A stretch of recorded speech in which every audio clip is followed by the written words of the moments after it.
انت تعرف يا صديقي العزيز ان مسدسات الميه والعاب البحر بتعزز النشاط البدني. مش كده وبس، ده بتطور المهارات الاجتماعيه كمان، عشان العاب البحر حرفيا كلها بيكون فيها مشاركه. عشان كده يا صديقي العزيز انا جايب لك اقوى مسدس، حرفيا اقوى مسدس ميه في العالم ما يقال عليه يعني.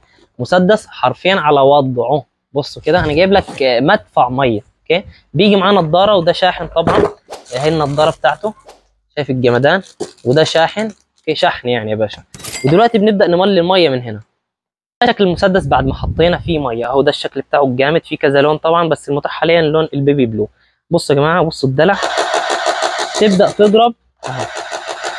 اوكي، انا عايزه دلوقتي يروح مسافه ابعد. في هنا زرار كده بفضل دايس عليه، ده زي تخزين كده او بيقوي الدفعه.